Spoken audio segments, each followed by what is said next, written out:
Welcome to Retro Scale Modelling. This is the part 4 final part of the Eduard F14 Danger Zone. In this part I'll be dealing with the decals, putting on the weapons and the general tidy ups of the kit. So let's get into it. So to begin with, I'm repainting the top part of the kit, and I'm using Revel Aquacolor 76 light grey. And that's the overall colour for the F14 here, and it's straight back onto the weapons. So I'm using a flat white, so it's a Humbrol 34 flat white I'm using. I prefer this flat white to all the other brands. For these missiles, I was calling for a different colour, so I used Revel Aquacolor 86 olive brown just for the tips. I wasn't sure whether they were meant to be black or a light beige colour, but I happen to like the olive brown, so I used it. But for the Sidewinder missiles, I went back to black. So this is Revel Aquacolor 08 matte black, and these all get varnished up later on. So don't worry that I'm using matte and not silk for these weapons. Once you apply your varnish, it's all the same really. I'm using Tamiya's X27 cleared red for the locator lights at the end of the wing tip, so the wing. So just a little bit of paint on the actual wing tip, and the clear part gets painted in the same colour.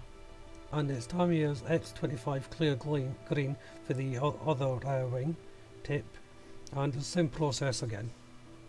Now the main paint's dry, I'm just marking in the panel lines using a pencil. I'm just going over lightly on this. If you prefer, you can also use a wash or just straight paint. It's all up to the builder really. It's whatever you like. Remember, it is your model. You can do it how you like. Now it's finally time to refit the fuel probe. So that just goes on the side, then the covering just goes underneath. The paint on the clear parts is dry now, so it's time to fit them. Be careful, they're tiny parts and they can slip from your tweezer if you're not careful. So just like that, see me dropping it there. It took a couple of goes to get this on, just because it's such a small part. Moving on to adding the varnish now on the underside, and I'm using Pledge Clear varnish here. Now the reason why I'm putting the varnish on now before the weapon system is just easier to get into all the little nooks and crannies before you put it on. And the same with the top, putting the clear varnish on. It's just a light coat, enough to hold the decals once they go on. Back to the weapon systems, and for the fins I'm painting them in Tamiya's F14 metallic grey. Now the instruction says black, but or a dark grey, so I thought the metallic grey would look better. I'm using Revel 12 yellow, and this is for just the little highlighting around the weapon itself. So there's just little straight parts just to I would imagine the markings and what just highlights the shape of the weapon. I'm not exactly sure why they have the different colour tones on them. So now it's time to put on the decals. I'm going to fast forward through this. So the decals are going on in the normal way, just soften them up with water, then using some softener on the decal. Depending on what variation will depend on what decals you're putting on. So once the decals are dry, I'm putting on all the little clear parts that need to be going on. So this one is for the tail fin, and it's one of the parts that I painted in the cleared red. And then it was just a matter of touching up the wing tips on the other side of them with the clear red. These areas don't have clear parts, so you actually have to paint onto the model. Now it's time to put on the weapons. I wasn't actually sure of the placement of the weapons, how they fit onto the pylon. The instructions weren't too sure. I couldn't get a really good picture online, so I put them on where I thought they looked best. But I've got a feeling these should have faced slightly more off the pylon than I put them on. The drop tanks were easier to put on. They just fit in onto the main bracket with the contours of the actual aircraft, as well as the other two on the underside. Now you can put 4 on here, 2 in front, 2 in the back, but I decided just to put the 2 front ones on. I didn't want to look the underside too cluttered. Now it's time to fit the nose cone, depending on how you're going to display it, and I have mine's open. It fits in the two little brackets here quite easily. You have to hold it for a bit, or for it to set, or obviously gravity will take hold and pull it down. So it's time to put on the canopy. So just taking off the canopy mask first of all, and then to fit the canopy. This is a bit of a strange fit. I don't know whether it's because of the photo etch or not, but I did struggle to get this on straight. In the end I had to use a bit of pressure to hold it down, because it was sort of off centre somehow. But once you put a little bit of pressure on it, it fitted. And for the main canopy, now on having this as open, as you can see, inside there's a little piston that holds up the canopy. Initially this is fitted to the back of the seat, but it kept on breaking off, so I decided to attach it to the canopy first, and that technique worked.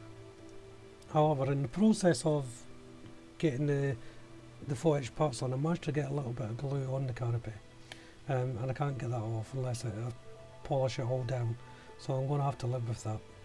So now it was time to put on the little step ladder. I'm using Tammy's Weathermaster seat and the gunmetal component of that to highlight the vents and things on top of the aircraft.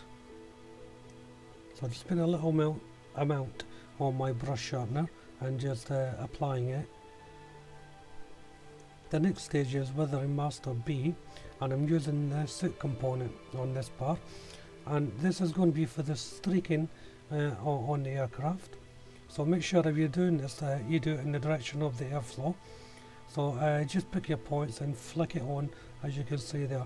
So you're pressing the brush down and then flicking it forward, taking off pressure as you do it. Now as far as weathering goes, you can do this much as you like, and again it all depends on the actual person building. You know, it's entirely up to you how much you want to use or none at all.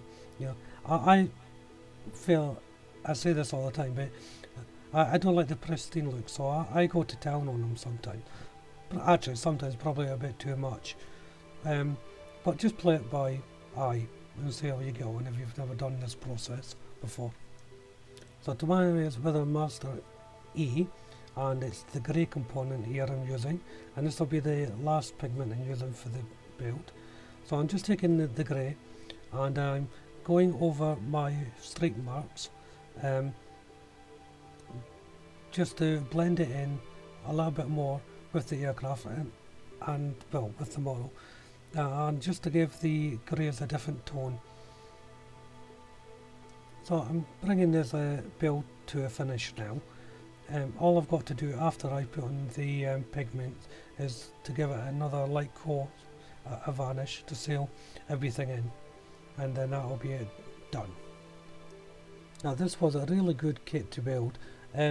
If you're a beginner, I wouldn't recommend it because there's a lot to be done on this kit, and it could be a bit daunting for a beginner. So bear that in mind if you've never done anything like that before. You may want to get a less detailed kit. But Edward threw a lot into this kit, so for someone like me it was a real joy to put together. I didn't use any of the resin parts on it, as I've said before in the other videos. I thought the molded plastic parts were just as good, and eliminates the use of using resin. That's just me, it's my choice. But I do have these resin parts. I don't know what to do with them now. You know, but I may find a use for them, or I may sell them, I don't know. So if you liked this video, why don't you click like, subscribe if you haven't done so before. That'd be greatly appreciated. Also check out my other videos on the channel.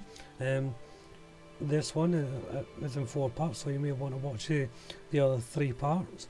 I've got a few videos up there now that it's got a little bit of something for everyone. So for now, thank you all very much for watching. Bye bye.